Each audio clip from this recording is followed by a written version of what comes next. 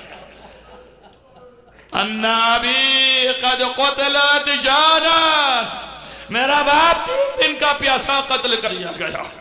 میرا باپ بھوکا اور پیاسا قتل کر دیا گیا. اے زید نہ پوچھو، جب میرا باپ قتل ہو رہا تھا فنظر یمینا و شمالا، دائیں بائیں دیکھ رہا تھا، پکار رہا تھا کوئی ہے جو میری مدد کو. کوئی جواب نہیں تھا. عزیزو بات مقاتل میں ہے کہ حسین مایوسی سے دیکھنے کے بعد پکارا، اے عباس دوڑو، بھائی ذبح ہو رہا ہے، جزاکم ربکم خیر الجزا. عزیزو 2-4 منٹ آئے لوں، مجلس تمام آپ کے سامنے. صرف یہ وقت آپ کا میں نے لیا، لیکن صرف اس لیے لیا کہ آپ جو ہے امام کی معرفت پیدا کر سکیں. جو میرے پاس ٹوٹے پھوٹے کلمات تھے استدلال کیا جو ذہن میں آتا رہا اور آپ تک وہ بات پہنچائی. عزیزو یہ قافلہ آگے بڑھ گیا. زید نے ایک مرتبہ پوچھا سید الساجدین سے کہ یہ بیویاں کون ہیں؟ آپ نے سر جھکا لیا، الفاظ نہیں نکل پا رہے تھے. عزیزو زید نے کہا کہ کیا خاندان اہل حرم ہے؟ آپ نے کہا ہے زید اس میں میری پھوپھی زینب ہے. عزیزو منہ پہ تماچے مار لیے. اللہ یہ دن آ گیا کہ شہزادی فاطمہ کی بیٹیاں بے ردا کوفہ بازار کوفہ میں ٹہلائی جا رہی ہیں.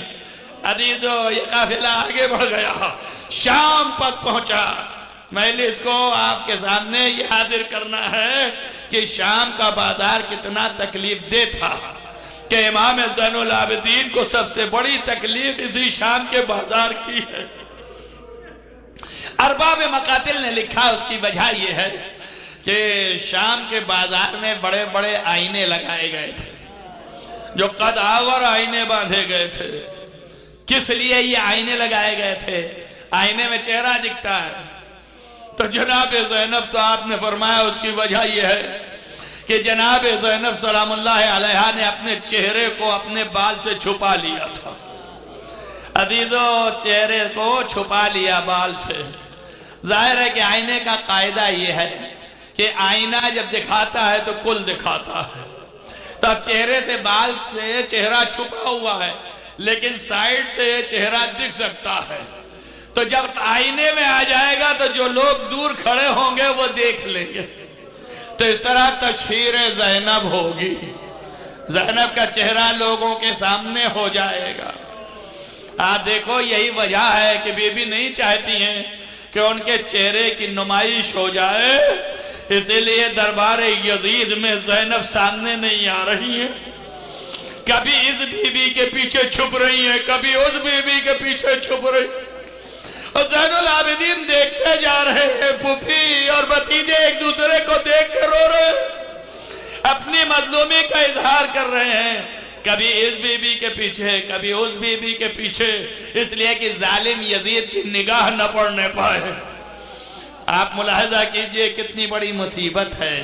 تو میرا امام لوٹنے کے بعد یہ پوچھتا رہا، لوگ پوچھتے رہے کہ آپ کو مصیبت کہاں زیادہ؟ تو شام کا تذکرہ کیا. یہی دربار یزید میں اتنا زیادہ مصیبت کی جگہ ہے. عزیزو بیٹھے دیکھ رہے ہیں اور یزید اس چھپڑی سے امام حسین علیہ السلام سر سے کھیل رہا ہے. آپ سوچئے ایک شرابی اور اس توہین و احانت کے ساتھ یہ شراب بھی لگی ہے اس چھڑی میں، اور حسین کے دندان مبارک پہ چھڑی مار رہا. وہاں بھی ایک صحابی بیٹھے تھے، انہوں نے دیکھ کر کے کہا کہ یزید یہ کام نہ کر، اس لیے کہ میں نے اپنے آنکھوں سے دیکھا ہے کہ رسول اس دانت مبارک دندان مبارک کو چومتے تھے. اے یزید ایسا نہ کر. آپ سوچئے صحابی سے برداشت نہیں ہوا، بول دیا، تو سید الساجدین کے دل کا کیا عالم رہا ہوگا. کتنی بڑی مصیبت، کتنی بڑی مصیبت. عزیزو اب اس سے بڑی مصیبت کیا ہوگی؟ سارے مصائب برداشت کر کے جب مدینہ قافلہ جانے لگا، تو سید الساجدین کو یزید نے بلایا اور بلا کے کہا کہ آئیے اور آرام سے اس تخت پر بیٹھیے. تو آپ نے ایک ہی جملہ کہا کہ اس تخت پر میں نہیں بیٹھ سکتا جس کے نیچے میرے باپ کا سر رکھا گیا. آپ دیکھیے امامت کو پہچانیے. اور اس کے بعد جب یزید نے خواہش کی کہ آپ یہاں رہیں گے کہ مدینے جائیں گے تو آپ نے کہا اس کا فیصلہ میں نہیں کر سکتا, میں اپنی پھوپھی سے پوچھوں گا, جو وہ کہے گی وہ فیصلہ ہے. جا کے پوچھا پھوپھی اماں کیا اجازت ہے آپ سے کچھ عرض کروں؟ فرمایا ہاں بتاؤ کیا کہنا چاہتے ہو؟ عزیزو یہاں پہ ایک جملہ ہے جو آپ برداشت کریں. زین العابدین جب گئے تھے تو ہتھکڑی اور بیڑی پہن کے گئے تھے, لیکن جب آئے تو ہتھکڑی بیڑی نہیں تھی. زینب نے دیکھ کے پوچھا میرے لال خیر تو ہے؟ کہا پھوپھی اماں یزید کا حکم آیا ہے ہم آزاد ہو گئے. کہا یہ آزادی کیسی ہے؟ کہا زنجیر اتار لی گئی. عزیزو آپ نے اپنا کرتا ہٹا کے دکھایا ہے پھوپھی اماں دیکھیے یہ زنجیر جو اس ہڈیوں کے اندر آ گئی تھی انہیں اتار لیا گیا.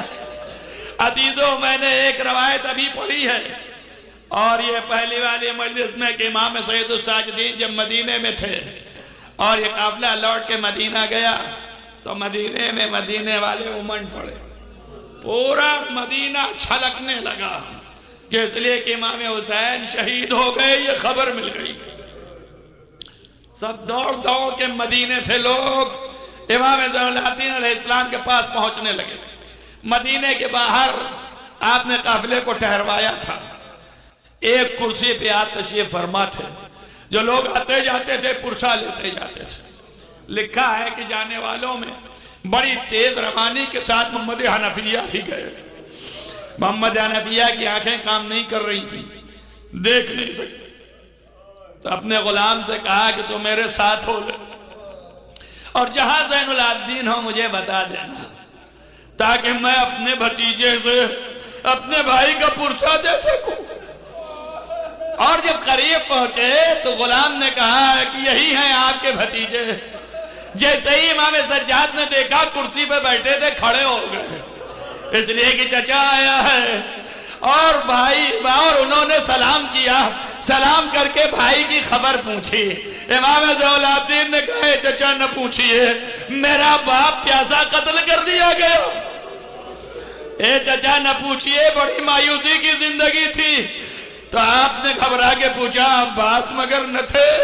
کہا چچا عباس چچا کے ہاتھ قلم کر دیے گئے. اے چچا بڑے مصائب برداشت ہوئے ہیں. بس عزیزو دو چار جملوں کے بعد چاہا کہ گلے مل کے روئے ہیں.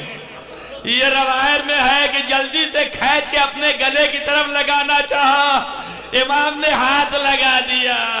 جیسے ہی ہاتھ لگایا پوچھا میرے لال کیا مجھ سے ناراض ہو؟ اس لیے کہ میں کربلا نہیں گیا. ارے میں اپنے سے نہیں گیا, تم مجھ سے ناراض نہ ہو. آپ نے کہا منہ پہ ہاتھ رکھ کے اے چچا یہ بات نہیں ہے. کہا پھر کیا بات ہے, گلے نہیں لگ رہے ہو؟ امام نے اپنے بند کھولے اور ہاتھ پکڑا, ہاتھ لے کے محمد حنفیہ کا سینے پہ لے گئے. جیسے ہی سینے تک لے گئے محمد حنفیہ کی انگلیاں سوراخوں میں داخل ہو گئی.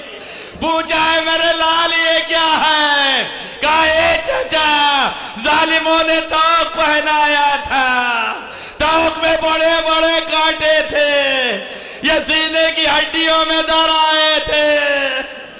لکھا ملتا ہے کہ جیسے ہی آپ نے انگلی ہٹائی برداشت نہ کر سکے زمین پہ گر گئے. محمد حنفیہ غش میں چلے گئے. میں ہاتھ جوڑ کے کہوں اے محمد حنفیہ, خالی سوراخ کو دیکھا اور ہاتھ سے احساس کیا, برداشت نہ ہو سکا. ارے عصر عاشورا تھے جب جوان بیٹے کے سینے سے حسین برچی کھینچ رہے تھے. حسین برچی کھینچتے جاتے تھے, علی اکبر اٹھتے جاتے تھے. انا للہ و انا الیہ راجعون. سيعلم الذين ظلموا أي انقلاب اللهم إني أسألك بحق فاطمة وأبيها وبالها وبنيها وشر المستودع فيها أن تصلي على محمد وآل محمد. بارلا تجھے واسطہ ہے محمد وآل محمد کے محبوب گناہان کبیرہ و صغیرہ عفو فرما. بارلا اس عبادت کو قبول فرما. اب جہاں جہاں بھی محبان آل محمد ان کا حفظ امان میں رکھ. روضہ مقدس کی حفاظت فرما. بارلا ظالمین کو نیست و نابود فرما. مظلومین کی حمایت فرما. ظلم کو ختم کر. عدل کا قیام فرما. بارلا ہمارے آقا اور مولا کا ظہور جلد از جلد فرما. ان کے اصحاب و انصار میں قرار دے. کو راضی و خوشنود قرار دے. اللہم تقبل منی دعا بحق محمد و آلہ الطاہرین ماتم حسین یا حسین.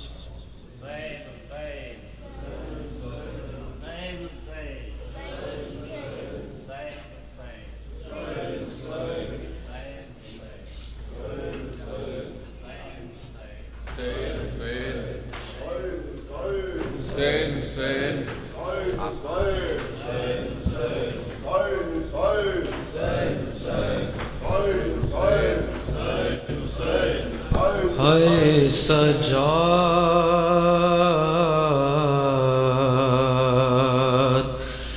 سجاد رہائی پا کر بھی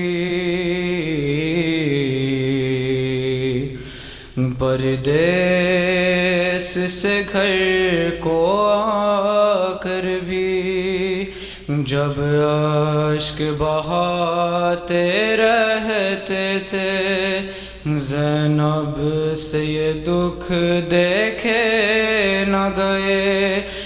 ایک روز تڑپ کر پوچھا سجاد تو کب تک روئے گا. اس وقت میرے مولا نے کہا اس وقت میرے مولا نے کہا اماں اپنے مقدر پر صغرا کے سوالوں پر کیوں نہ روئے سجاد کیوں نہ روئے سجاد کیوں نہ روئے سجاد کیوں نہ روئے سجاد کیوں نہ روئے سجاد کیوں نہ روئے سجاد کیوں نہ روئے سجاد کیوں نہ روئے سجاد کیوں نہ روئے سجاد. اے میری پھوپھی انصاف تو کر نیزے پہ جو دیکھے باپ کا سر ہو سات سفر میں وہ جس نے چیرا تالی اکبر کا جگر. دروں کی سزا ملتی ہو جہاں بچوں کو اشک بہانے پر کیوں نہ روئے سجاد کیوں نہ روئے سجاد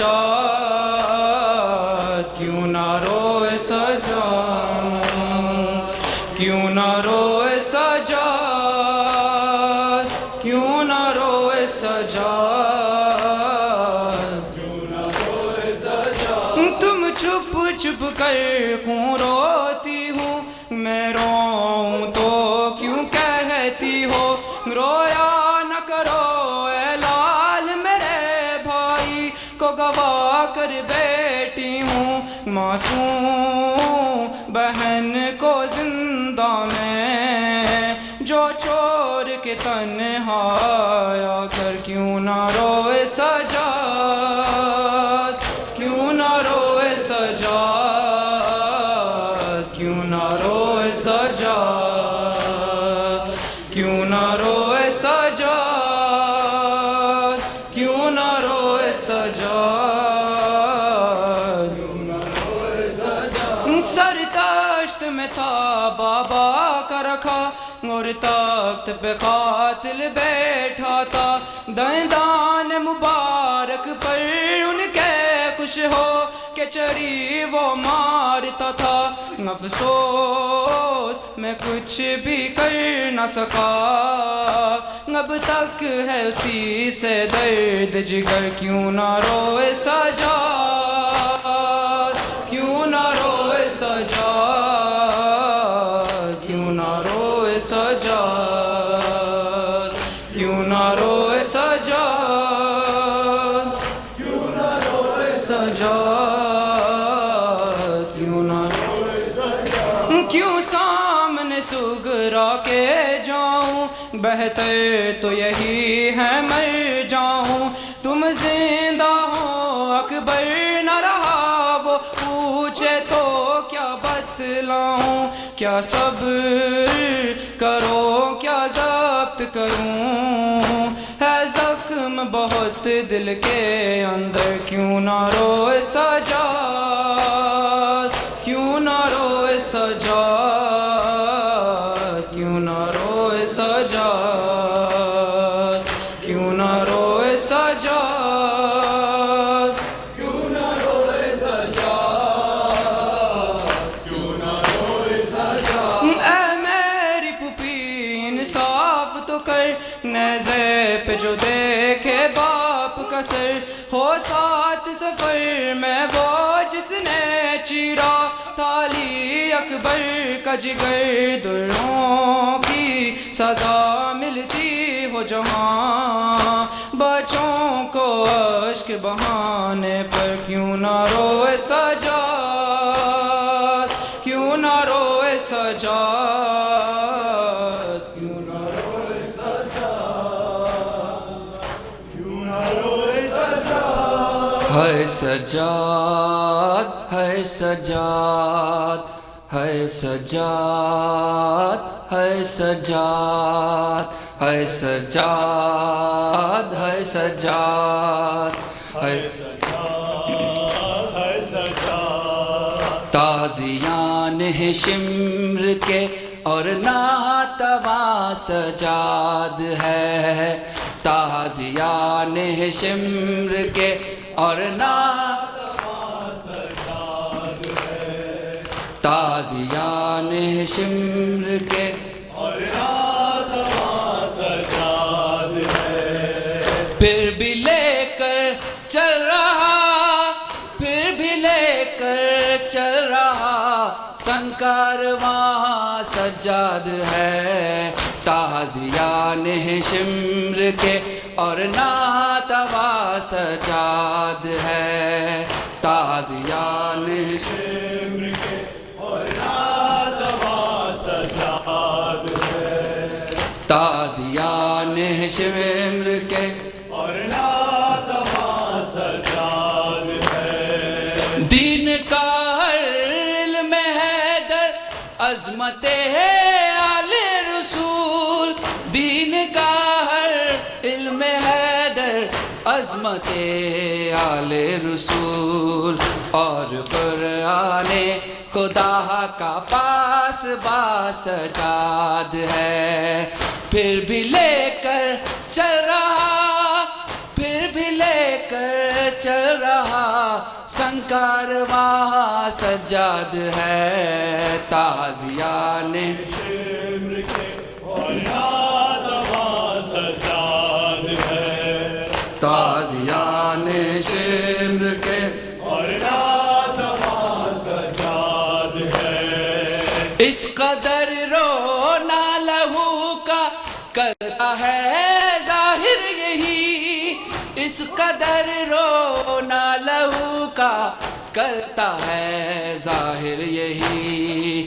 آل احمد کے مصاحب کا قرآن سجاد ہے پھر بھی لے کر چل رہا پھر بھی لے کر چل رہا سنکارواں سجاد ہے تازیان شمر کے اور ناتواں سجاد ہے تازیان شمر کے اور ناتواں تازیان ہے شمر کے جس طرح ہے اس زمین پر آسمان سایہ فگن جس طرح ہے اس زمین پر آسمان سایہ فگن اس طرح ہی دی کے سر پر صاحبہ سجاد ہے پھر بھی لے کر چل رہا پھر بھی لے کر چل رہا سنگ کارواں سجاد ہے تازیان اور ناتواں سجاد ہے تازیان اور ناتواں سجاد